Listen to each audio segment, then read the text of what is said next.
With over 1,000 monsters to choose from in D&D, it can be hard to know which ones to use, and even harder to know how to play them.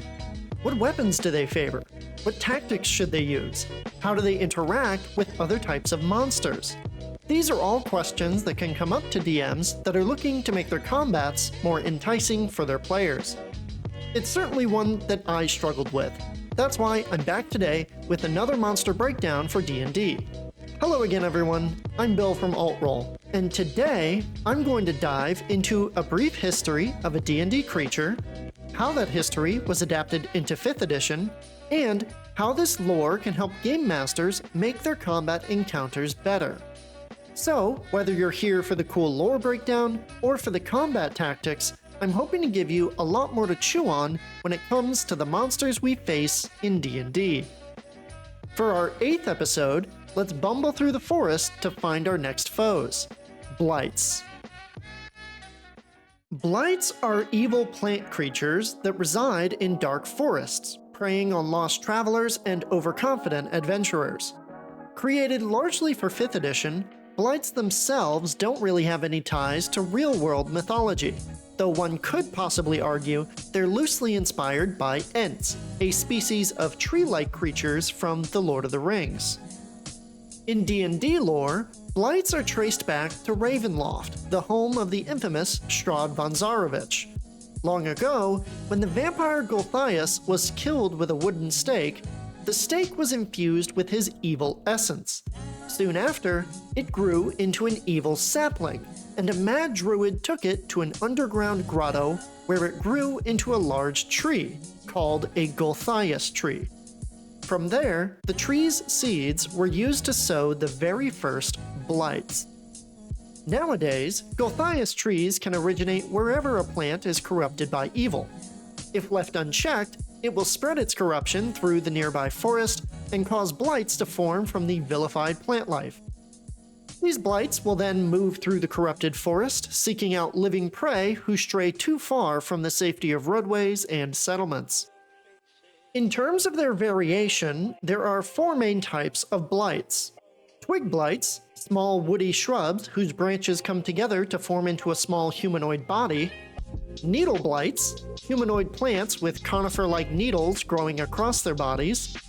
Vine blights, large masses of slithering creepers and vines that form into a humanoid body. And tree blights, huge plants that resemble dead treants and hate all other creatures, including other blights. No matter the type, blights are predators in whichever forest they choose to reside, using various abilities to camouflage themselves among the other non-hostile plant life. Twig, vine, and tree blights are able to appear indistinguishable from regular plants while motionless, enabling them to wait for their prey to walk into a trap. Needle blights, while not able to hide in this way, are able to release pollen when they detect a threat, sending it on the wind to other needle blights in the area to converge for an attack. Vine blights are also unique in that they are the only blight capable of speech. Using their fractured voice, they tend to taunt their prey or attempt to bargain with more powerful opponents. When it comes to things like society, religion, and culture, however, blights have none. You see, blights are one of the first types of monsters we're covering here that are true monsters. As we'll see later, they're not very intelligent and have no desire to create villages or better themselves. They are born of evil, and their only desire is to defend their home and spread corruption. Now that we've examined how Blight lore has been implemented into D&D, let's pivot over to their mechanics by looking at their stat blocks. Since there are so many unique types of Blight, this video will cover the 4 stat blocks they have: the Twig Blight, the Needle Blight, the Vine Blight, and the Tree Blight. Each monster's stat block analysis will be timestamped, so if you want to skip around to 1 or 2 specific stat blocks, you can do so with YouTube's chapter system, or look at the timestamps in the description. Let's start off with the Twig Blight. The Twig Blight is a small creature taking up a 5 foot by 5 foot square or hex on a battle map. It can range from 2 to 4 feet in height and weighs anywhere between 8 and 60 pounds. Their creature type is plant, which includes animated plants like blights, violet fungus, shrieker mushrooms, shambling mounds, and tree ants. Alignment broadly describes a creature's general outlook on the world and combines their moral beliefs with their attitudes towards society and order. The alignment of all blights is typically neutral evil, meaning they will do whatever they can get away with without compassion or qualms. They have an armor class of 13, 1d6 plus 1 hit points, or 4 on average, and have a movement speed of 20 feet. As for their ability scores, Twig Blights have 6 strength, 13 dexterity, 12 constitution, 4 intelligence, 8 wisdom, and 3 charisma. With 10 being average for ability scores, this means they have relatively high dexterity and constitution, and low strength, intelligence, wisdom, and charisma. For their skills and proficiencies, they have a +3 to stealth, are vulnerable to fire damage, are immune to the blinded and deafened conditions, have blind sight out to 60 feet and are blind beyond this radius, have a passive perception of 9, can understand common but can't speak, have a +2 proficiency bonus, have a challenge rating of 1/8, and award 25 experience points when killed. In terms of special abilities, they have the False Appearance ability, which states while the Twig Blight is motionless, it is indistinguishable from a dead shrub. As for offensive actions, the Twig Blight has a claw attack that has a +3 to hit, a reach of 5 feet, and deals 1d4 plus 1 piercing damage. Lastly, we have environment tags. When using digital resources, all blights tend to be found in forest biomes. With the twig examined, let's next look at the Needle Blight. The Needle Blight is a medium creature taking up a 5 foot by 5 foot square or hex on a battle map. It can range from 4 to 8 feet tall and weighs anywhere between 60 and 500 pounds. Their creature type is plant, which includes animated plants like blights, violet fungus, shrieker mushrooms, shambling mounds, and tree ants. Alignment broadly describes a creature's general outlook on the world and combines their moral beliefs with their attitudes towards society and order. The alignment of all blights is typically neutral evil, meaning they will do whatever they can get away with without compassion or qualms. They have an armor class of 12, 2d8 plus 2 hit points, or 11 on average, and have a movement speed of 30 feet. For their ability scores, they have 12 strength, 12 dexterity, 13 constitution, 4 intelligence, 8 wisdom, and 3 charisma. With 10 being average for an ability score, they have high strength, dexterity, and constitution, and low intelligence, wisdom, and charisma. For their skills and proficiencies, they're immune to the blinded and deafened conditions, have blind sight out to 60 feet and are blind beyond this radius, have a passive perception of 9, can understand common but can't speak, have a +2 proficiency bonus, have a challenge rating of 1/4, and award 50 experience points when killed. As for offensive actions, the Needle Blight has a claw attack and a needle attack. The claw attack has a +3 to hit, a reach of 5 feet, and deals 2d4 plus 1 piercing damage on a hit. The needle attack has a +3 to hit, a normal range of 30 feet, a long range of 60 feet, and deals 2d6 plus 1 piercing damage on a hit. Lastly, we have environment tags. When using digital resources, all blights tend to be found in forest biomes.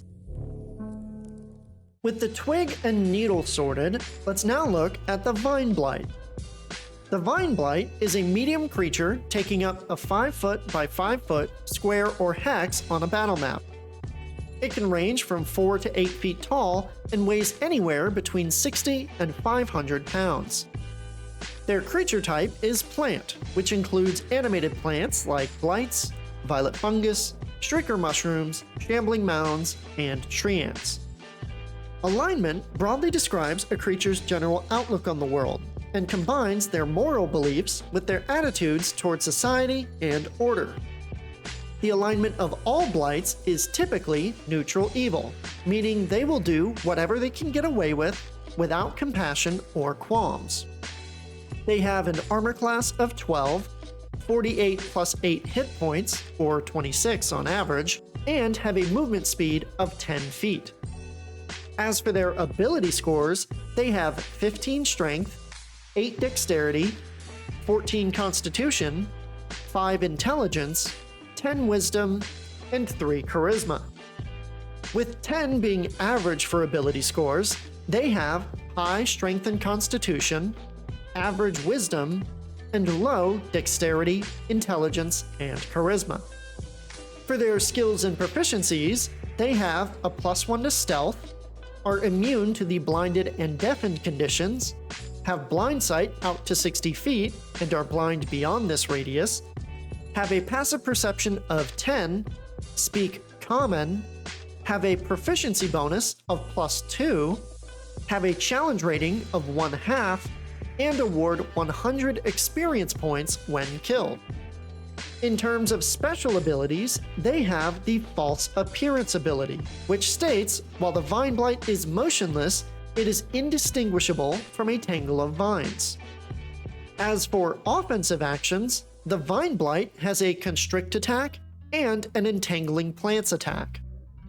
The Constrict attack has a +4 to hit, a reach of 10 feet, deals 2d6 +2 bludgeoning damage on a hit, and if the target hit is of large size or smaller, it is grappled and restrained until it escapes the DC 12 skill check required. The Entangling Plants attack states that grasping roots and vines sprout for 1 minute in a 15-foot radius centered on the blight. That area becomes difficult terrain for non-plant creatures, and each creature of the blight's choice in the area when the plants appear must make a DC 12 strength saving throw or become restrained. This ability recharges on a 5 or 6, meaning that the Vine Blight can use this ability once, then at the start of subsequent turns must roll a 5 or a 6 on a d6 to be able to use this ability again. Lastly, we have environment tags. When using digital resources, all blights tend to be found in forest biomes. With the Twig, Needle, and Vine Blights done, let's finish up this section by looking at the Tree Blight. The Tree Blight is a huge creature, taking up a 15-foot by 15-foot square or hex on a battle map. It can range from 16 to 32 feet tall and weighs anywhere between 2 and 16 tons. Their creature type is plant, which includes animated plants like blights, violet fungus, shrieker mushrooms, shambling mounds, and tree ants. Alignment broadly describes a creature's general outlook on the world and combines their moral beliefs with their attitudes towards society and order. The alignment of all blights is typically neutral evil, meaning they will do whatever they can get away with without compassion or qualms.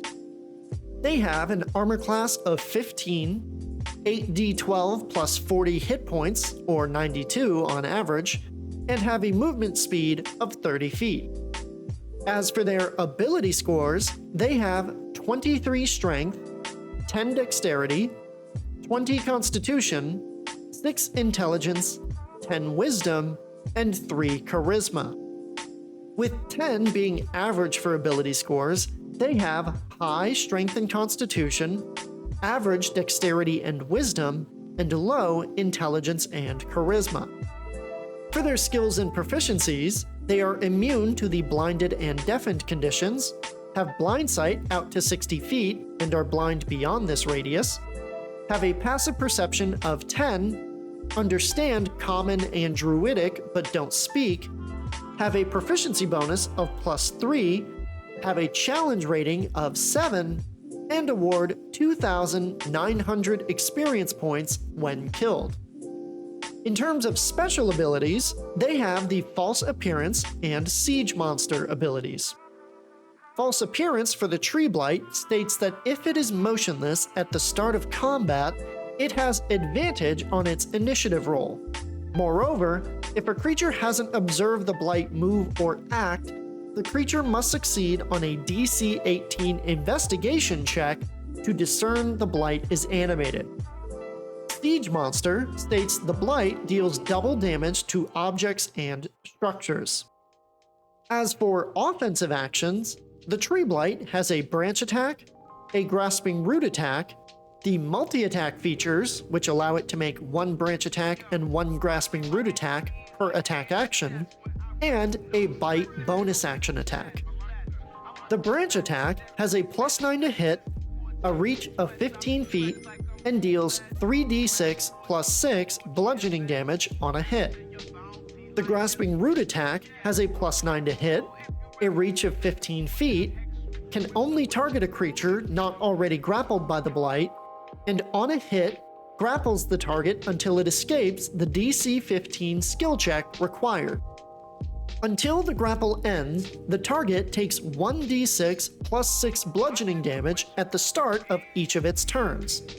The root itself has an armor class of 15 and can be severed by dealing at least 6 slashing damage to it in one attack. Cutting the root doesn't hurt the Blight, but it does end the grapple. The bite bonus action attack has a +9 to hit, a reach of 5 feet, can target one creature grappled by the Blight, and deals 3d8 + 6 piercing damage on a hit. Lastly, we have environment tags. When using digital resources, all Blights tend to be found in forest biomes. Now that we've gone through and sorted out their stat blocks, we can begin to relate the Blight's lore and abilities to how we should be using them in combat encounters. Specifically, we're going to look at how they behave, how they would approach a combat situation, and how to get into the mind of a Blight if you want to fight effectively as one. How do we do this? Well, we'll need to take the lore and stat blocks of all these monsters and compare that with how that information is intended, referencing tactics and interpretations from The Monsters Know What They're Doing by Keith Amon. Let's start by going through Amon's key assumptions one by one and relating them to each type of Blight as we go. The first of Amon's assumptions is that most creatures want to survive, and if seriously wounded, will try to flee combat. Exceptions to this rule are fanatics or intelligent beings who believe they'll be hunted down and killed if they do flee. One thing to keep in mind with Blights is that they are not evolved creatures. With little sense of self-preservation due to being corrupted plant life and a deep devotion to the forest which they call home, one could reasonably consider Blights to be fanatics. As such, Blights are an exception to this rule and will continue to attack until they or their foes are destroyed.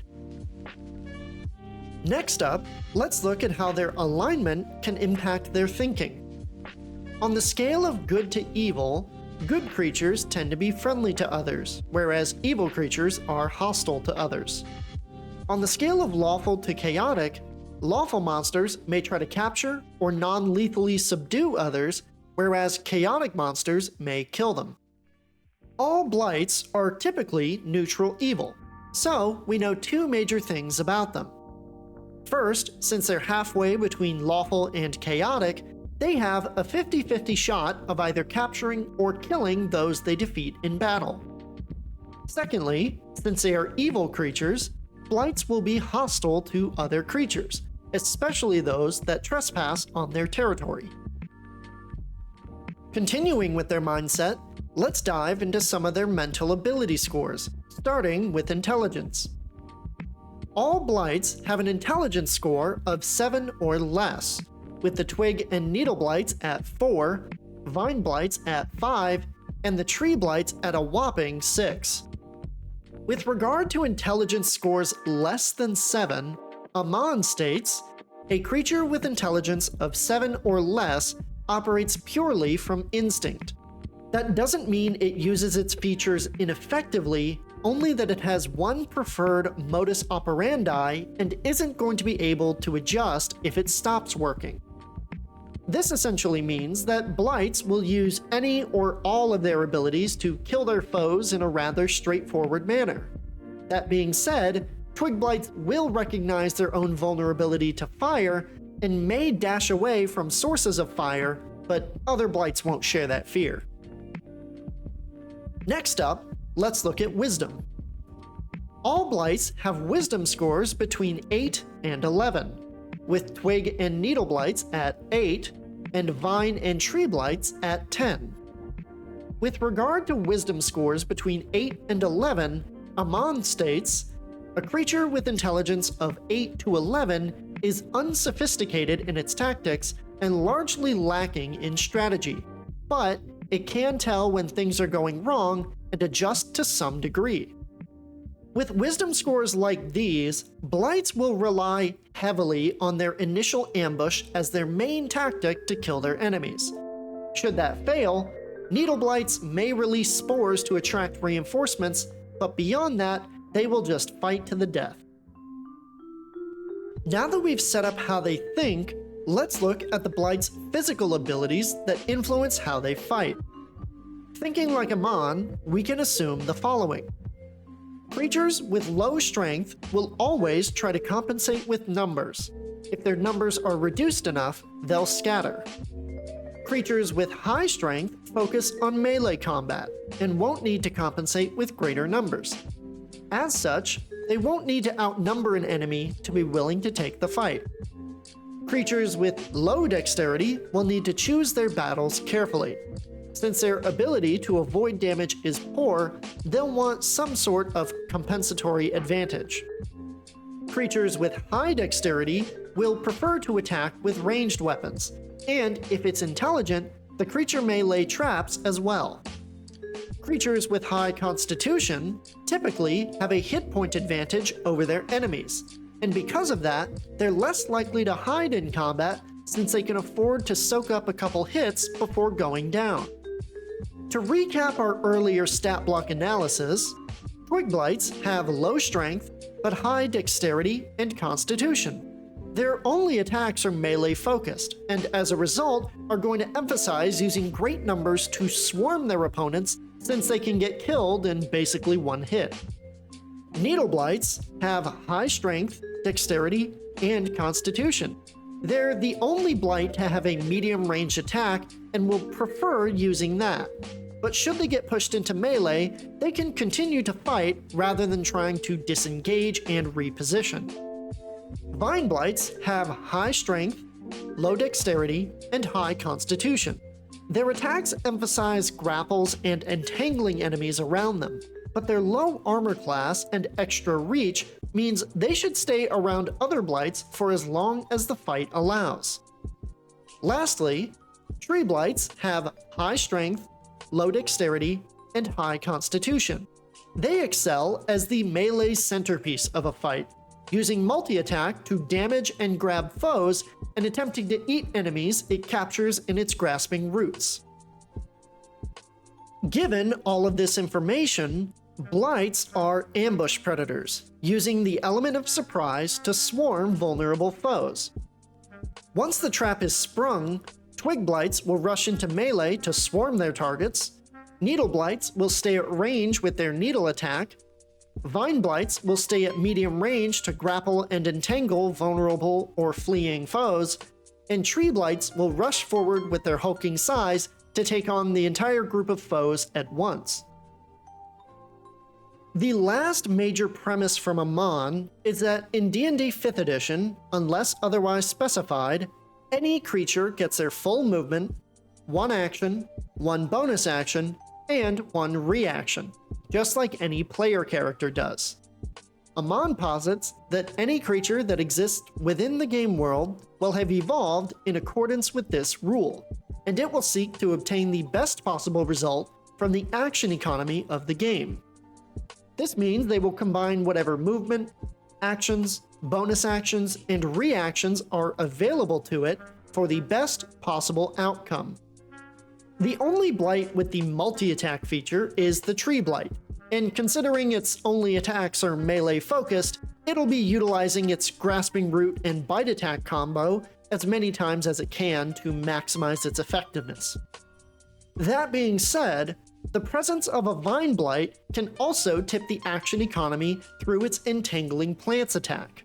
Should a creature fail the strength saving throw, they will become restrained, reducing their movement speed to 0 and giving attacks against the creature advantage.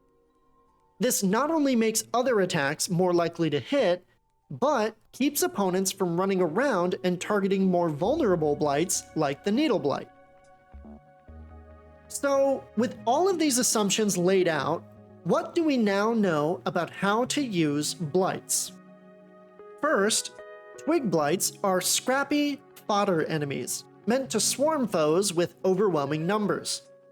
Even though they can die in a single hit, 2 or more of them can keep a single low-level character busy for a couple rounds, leaving the rest of the pack to prey on other, more vulnerable characters. Second, Needle Blights are the ranged specialists of the Blight packs, staying 30 to 60 feet away to peck away at their opponents, while other Blights move into melee.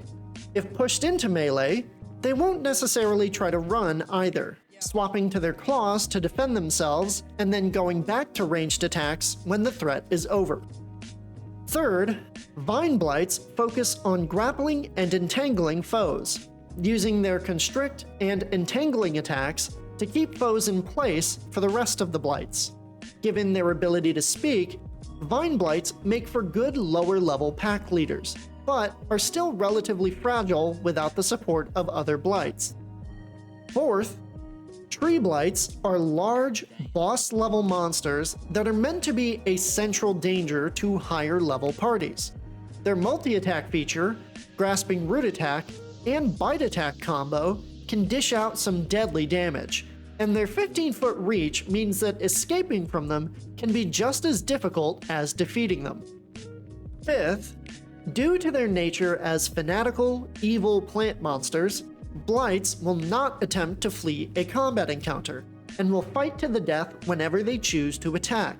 These fights will typically be the result of adventurers trespassing in their territory, and if they try to run from the fight, Blights will not give chase due to their lower movement speed.